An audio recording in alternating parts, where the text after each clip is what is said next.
Iran हो या Israel, दोनों एक दूसरे की राजधानी पर अटैक कर रहे हैं और ईरान के 3000 से ज्यादा मिसाइल एक बार फिर से हमले के लिए तैयार है। इन मिसाइलों में इजराइल की लोकेशन डाल दी गई है, सिर्फ ऑर्डर का इंतजार है। जिस तरह ईरान ने तेल अवीव को मिसाइलों से जलाया, वैसे ही हमला करने की तैयारी में इजराइल भी है।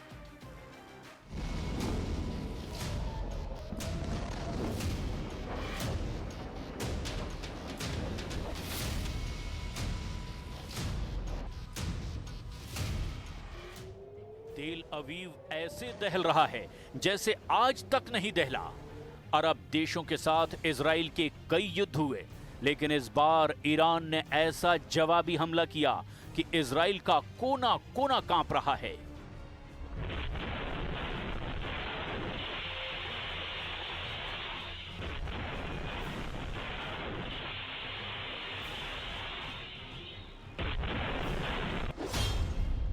पहले 13 जून को इजराइल ने ईरान पर अटैक किया। 20 मिलिट्री कमांडर और टॉप साइंटिस्ट इसमें मारे। 100 से ज्यादा लोगों की मौत हुई, 300 से ज्यादा घायल हुए। फिर ईरान ने इसका जवाब दिया।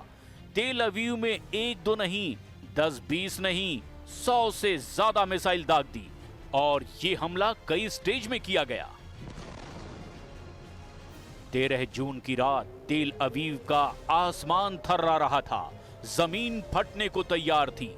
13 जून को इजराइल के अंदर बहुत ज्यादा खौफ था, खौफ ऐसा जिसका एहसास ये वीडियो करा रहा है। तेल अवीव में 13 जून की रात ईरान ने सैकड़ों मिसाइलों से हमला किया और आगे भी ऐसे ही अटैक जारी रखने का दावा किया है। ईरान ने कहां कहां टारगेट किया, इजराइल को कहां कहां हिट किया, उसकी लिस्ट देखकर बेन्यामिन नेतन्याहू और उनके कमांडरों के होश उड़े हुए हैं। ईरान का सबसे बड़ा टारगेट बना इजराइल का रक्षा मंत्रालय, जो तेल अवीव में बीचों बीच आबादी वाले इलाके में है।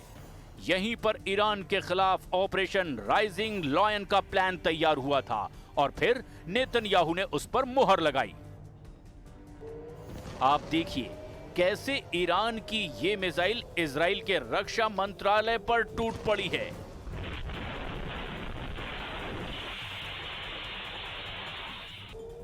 इसके बाद यहां से इजराइल की एयर डिफेंस मिसाइल लॉन्च की गई।